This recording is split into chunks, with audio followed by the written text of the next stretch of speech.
माँ सरस्वती को प्रणाम करता हूँ और धन्यवाद देता हूँ संचालक महोदय को, जिन्होंने इतनी भीड़ को शांत कर रखा है। और एक मैं हूँ जो अकेली पत्नी को शांत नहीं कर पाता था। गलती उसकी नहीं है, गलती उसकी है ही नहीं। भगवान ने लुगाई चीज ही ऐसी बनाई है जो भूखी रह सकती है, प्यासी रह सकती है, दर्द रह सकती है, बस चुप नहीं रह सकती। हाँ, वो सच बता रहा हूं भैया, सुबह की नींद और खामोश पत्नी किस्मत वालों को ही मिलती है।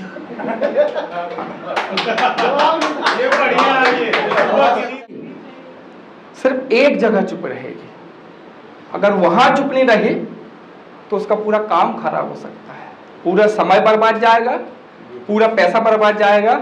सले दीदी ध्यान दें कि वो घर पे रहती सब पे भारी, वो घर पे रहती सब पे भारी, लेती बोल बोल के जान हमारी। वो घर पे रहती सब पे भारी, लेती बोल बोल के जान हमारी। और शांत सुशील तभी रहती जब, शांत सुशील तभी रहती जब ब्यूटी पार्लर में बैठी हो नारी।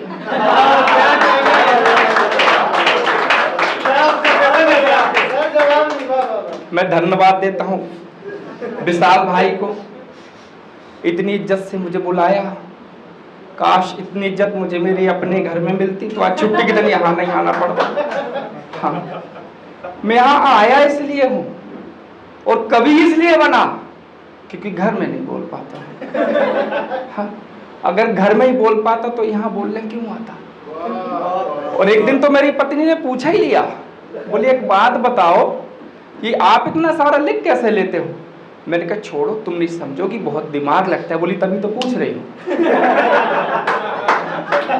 बोले अच्छा छोड़ो, आप इतना लिखते हो, जगह जगह जाते हो, हास्य लिखते हो, श्रृंगार लिखते हो, राजनीति पे लिखते हो, कभी हमारे ऊपर लिखो, हमारी भी तारीफ करो। अब मैं ठहरा कभी आदमी, मैं कहा हार मानू। मैंने कहा सुनो अब दे सर, तारीफ करी मैंने भी कि संगमरमर से तरासा खुदा ने तेरे बदन को, वाह करो भैया, कि संगमरमर से तरासा खुदा ने तेरे बदन को और बचा हुआ पत्थर तेरी अकल पे रख दिया। भाई साहब, वो दिन है और आज का दिन है, तब से इशारों में बात हो रही है। हाँ, एक दिन की बात और है, उनका जन्मदिन था तो हमसे बोली कि मेरे जन्मदिन पे गहने देना।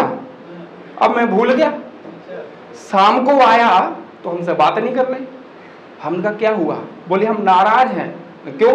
मैंने आपसे कहा था कि मेरे जन्मदिन पे गहने देना और आपने दिया खाली डिब्बा।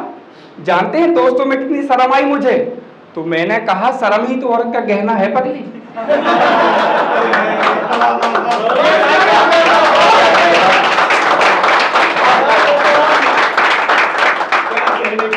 तमाम शायर आए, कवि आए, श्रृंगार की बात हुई, प्यार मोहब्बत की बात हुई भाई साहब।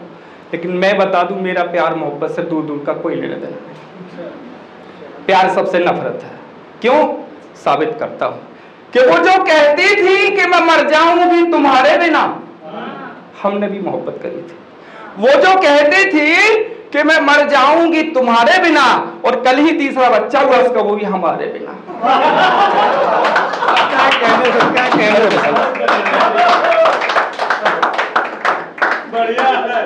ये डाले रखूं विशाल भाई, विशाल भाई ये डाल के रखूं। इतनी इज्जत की आदत नहीं है, शादीशुदा हूं। हाँ, बढ़िया, बहुत बढ़िया, बहुत बढ़िया। कि वो जो कहती थी कि मैं मर जाऊंगी तुम्हारे बिना, और कल ही तीसरा बच्चा हुआ उसका हमारे बिना। इसलिए कहता हूं ये इश्क नहीं आसान, बस इतना समझ लीजिए। ये इश्क नहीं आसान, बस इतना समझ लीजिए। और ठेंगा समझना आएगा चाहे जितना समझ लीजिए।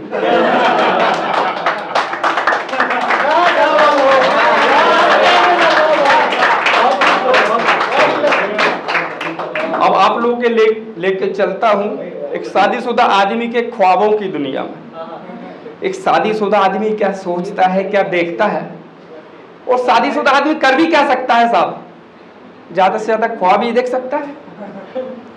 हकीकत में तो कभी मुस्कुराते हुए पड़ोसन से बात करते हुए पति नहीं देख ले। इशारों में कहती है चलो घर अभी हल्दी लगा। कहता क्यों हल्दी क्यों लगानी है, कहीं चोट थोड़ी लगी है। बोले अभी घर भी कहाँ चले हो। हाँ, पड़ोसन से याद आया कि एक शादीशुदा आदमी की ताकत उसकी पत्नी होती है और कमजोरी उसकी पड़ोसन। तो यहां से कविता से जुड़े कि ख्वाब में देख रहा था उसको, एक शादीशुदा आदमी ख्वाब देख रहा है, ख्वाब में देख रहा था उसको नींद अचानक टूट गई। ख्वाब में देख रहा था उसको नींद अचानक टूट गई। सपनों की हसीन दुनिया मेरी फिर वहीं पर छूट गई। अभी जो कुंवारे बैठे हैं वो ध्यान से सुने, अगली पंक्तियों के मतलब की बात है कि धीरे से था बुलाया मुझको, धीरे से था बुलाया मुझको, प्यार से फिर सहलाया मुझको। धीरे से था बुलाया मुझको, प्यार से फिर सहलाया मुझको। बोली मैं तो तुम पे मरती हूं, क्या तुम भी मुझ पे मरते हो। छोड़ो बीवी की चिंता, तुम क्यों बीवी से डरते हो। बस इतना कह दो मुझसे कि प्यार मुझी से करते हो। हाँ कहना था मुझको भी उसको, हाँ कहना था मुझको भी उसको, राह वहीं पर रूठ गई। ख्वाब में देख रहा था उसको नींद अचानक टूट गई। सपनों की हसीन दुनिया मेरी फिर वहीं पर छूट गई।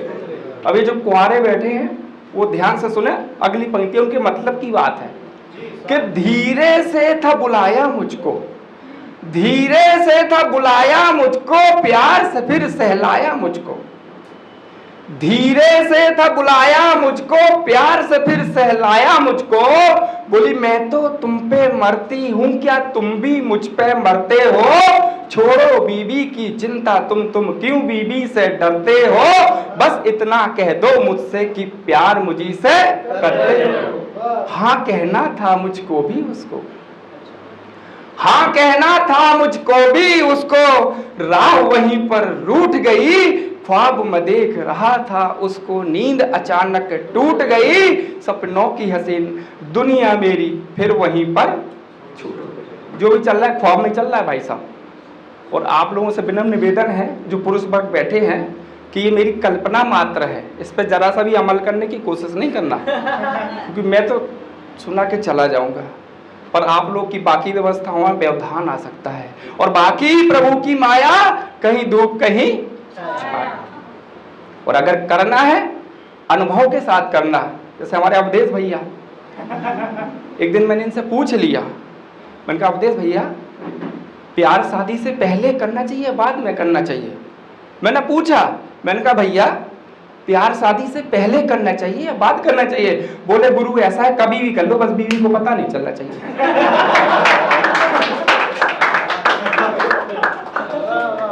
ख्वाब चल रहा था और ख्वाब से याद आया कि पड़ोसी कैसे होना चाहिए। ध्यान देना विशाल, तुम्हारे काम आएगी पड़ोसी कैसे होना चाहिए। हाँ। कि ख्वाबों से ही आस रखो, ख्वाबों से ही आस रखो, जिंदा अपने एहसास रखो। सपने हमेशा देखना चाहिए।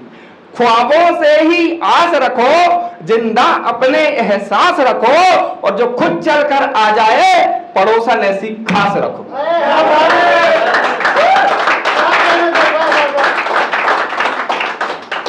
बहुत बढ़िया। अब ख्वाब देख रहे थे तो ख्वाब देखते देखते नींद टूटी। तो आप सबकी जानकारी के लिए बता दूं कि नींद टूटी नहीं, नींद जानबूझ के तोड़ी गई। अब किसने तोड़ी आप समझ जाइए। चाय का कप देते हुए पत्नी बोली चाय पी लो। और क्या बोलती हैं आप लोग सुने कि माना कि नींद में थे मगर चेहरे पे रौनक आई थी। अब अगर अगली पंक्ति में कविता तक पहुंच जाए आशीर्वाद मिले कि माना कि नींद में थे मगर चेहरे पे रौनक आई थी, और मुझे लगा सपने में मिलने मेरी सौतन कोई आई थी। ज्यादा कुछ सोचे बिना मैंने नींद से तुमको जगा दिया, ख्वाब में देख रहे थे जिसको पल भर में उसको भगा दिया। फिर आगे मुझसे बोली कि मैं भी तो तुम पे मरती हूँ, किसी और में तुम ना खो जाओ, बस इतना सा डरती हूँ। और कोशिश कर लो चाहे जितनी, धोखा तुम्हें ना देने दूंगी, ख्वाब में भी तुम चाहो पर किसी और का मैं ना होने दूंगी। मैंने भी यही बस चाहा है कि मैं ही बनी परछाई रहूं, ख्वाब हो या हो हकीकत, तन मन में मैं ही छाई रहूं। तो नींद टूटी नहीं, नींद टूटी नहीं, तोड़ाई गई, दुनिया छूटी नहीं, छुड़ाई गई, चाय के बहाने से पत्नी मेरे सपनों की दुनिया लूट गई। ख्वाब में देख रहा था उसको, नींद अचानक टूट गई, सपनों की हसीन दुनिया मेरी फिर वहीं पर छूट गई। अभी 1 महीने पहले जो है आम चुनाव हुए, वहीं से 2-3 बुक तक से जोड़ने की कोशिश करता हूं। अपना स्थान लूंगा विशाल भाई, है समय अभी? ठीक। अभी चुनाव हुए, सबने देखा, गठबंधन चला, इधर का उधर हुआ, वहां से जोड़ने की कोशिश करता हूं कि ये प्यार की नोकझोंक है, कोई तकरार थोड़ी है।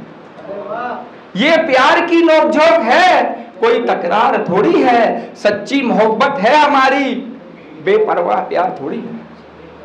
ये प्यार की नोकझोंक है, कोई तकरार थोड़ी है, सच्ची मोहब्बत है हमारी, बेपरवाह प्यार थोड़ी है। और जो आसानी से टूट जाए वो रिश्ता नहीं हमारा, जो आसानी से टूट जाए वो रिश्ता नहीं हमारा, दिलों का रिश्ता है, गठबंधन की सरकार थोड़ी है।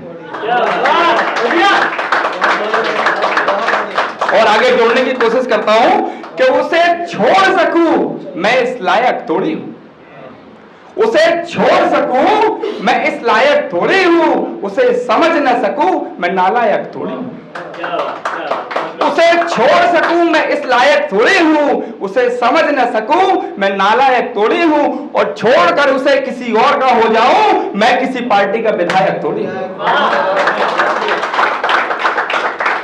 आखिरी मुक्तक से अपना स्थान लेता हूं। आप सब जानते हैं कि दिल्ली में कड़ाके ठंड पड़ती, जब भी पड़ती है, तो ऐसे में कई लोगों की मोहब्बतें जवा होती हैं, और मेरे जैसे का काम वहां भी खराब है साहब। कैसे खराब है बताता हूं कि वो चाहती है मुझे पर जताती नहीं है, वो चाहती है मुझे पर जताती नहीं है, पाना चाहती है मुझे पर बताती नहीं है, वो चाहती है मुझे पर जताती नहीं है, पाना चाहती है मुझे पर बताती नहीं है, सोचता तो हूं मैं ही इजहार कर दूं उसे, सोचता तो हूं मैं ही इजहार कर दूं उसे, मगर वो है कि सर्दियों में नहाती नहीं। आखिरी 2 पंक्ति मेरे परिचय में कहता हूं, इसका लेता हूं कि हंसना हंसाना काम है मेरा, हंसना हंसाना काम है मेरा, राजेश लखेरिया नाम है मेरा, अपनाओ अपनों को सदा, बस यही पैगाम है मेरा, बस यही पैगाम है मेरा। बहुत बहुत धन्यवाद।